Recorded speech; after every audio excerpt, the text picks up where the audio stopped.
Sud-Jourdan depuis 20 ans. Vous m'entendez? C'est bon? Donc voilà.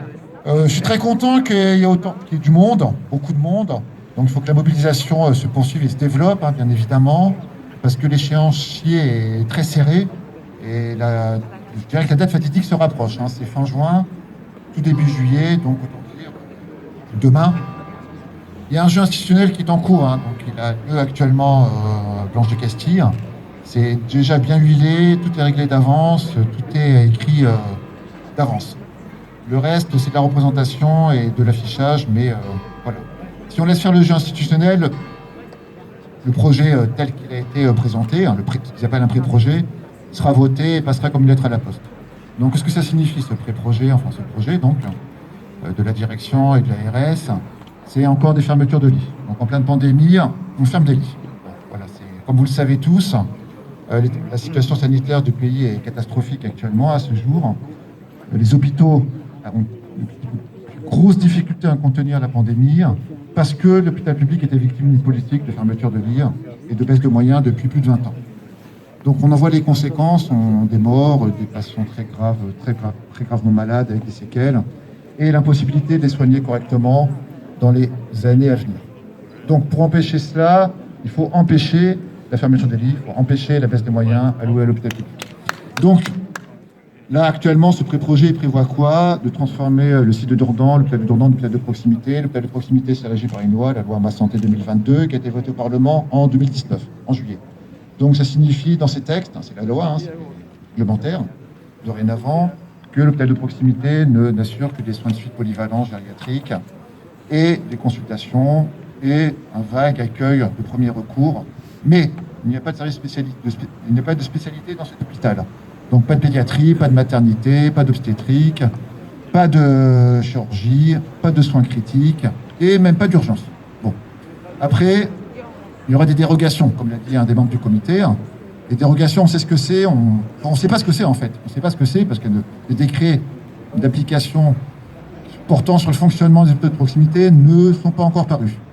Quand ils paraîtront, on en saura un peu plus. Après, il y aura des activités dérogatoires pour les hôpitaux de proximité, parce qu'en fait, ça va toucher 500 à 600 établissements en France, hein, c'est énorme. Donc la volonté, c'est un super regroupement avec un seul hôpital par département. Donc c'est ça. Et on voit d'avance la catastrophe que cela sera, en termes de diminution de l'accès aux soins. En pleine pandémie virale, Covid, on a vu quand même que les hôpitaux publics et le site de Dourdan, dit de proximité, quand même assuraient une mission essentielle pour la population. Heureusement qu'il y a tous ces sites, heureusement qu'il y a tous ces établissements pour assurer l'accès aux soins. Donc c'est ça qu'ils veulent supprimer, faire des dites économies de dépenses publiques sur la santé, en laissant évidemment le privé lucratif prospérer. Ce qui est le cas parce que le privé lucratif déjà a commencé à s'installer sur le site d'Étampes avec une alliance des soins de suite et qu'Orient, le pire du pire, je dirais, en termes de rapacité financière, sur le site d'Étampes dans les années à venir. Ils ont proposé leurs services. Donc pour revenir projet médical, ça signifie quoi? La fermeture de la pédiatrie. Là, point à la ligne. Le dit transfert des lits d'hospitalisation complète à Étampes, déjà, c'est 50% de diminution de capacité. On passe de 16 à 8 lits. Après, c'est un éparpillement présenté de pédiatres sur 2 sites. En fait, ça signifiera la fin de la pédiatrie, parce que le responsable du pôle mère-enfant, après avoir fermé sa maternité, veut même fermer la pédiatrie. Parce qu'il veut supprimer l'accueil pédiatrique assuré par un pédiatre H24 aux urgences du CHSE. Et je dirais dans un premier temps, sans proposer une astreinte, le pédiatre est à la maison et répond au téléphone à l'urgentiste. Donc il n'y aura pas plus d'accueil pédiatrique spécifique aux urgences sur les 2 sites. C'est ça le projet. Et puis après, donc, c'est les soins critiques dont on nous promet qu'ils vont rester sur le site de Dourdan, mais dont on peut douter quand même de leur pérennité à partir du moment où le site de Dourdan obtiendra un label dit hôpital de proximité, même avec un plus ou 2+.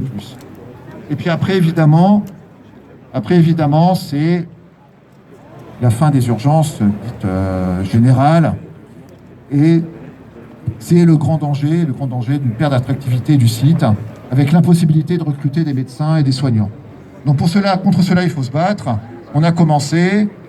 C'est une très bonne chose. Il faut que la mobilisation citoyenne se développe, prenne de l'ampleur pour empêcher le vote à venir, qui est un vote quand même que je trouve personnellement mais d'une absurdité totale en pleine crise sanitaire.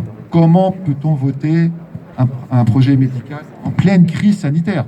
Et dans ce projet, avec une suppression de lits, avec une diminution de l'offre de soins. C'est pour moi insensé et scandaleux.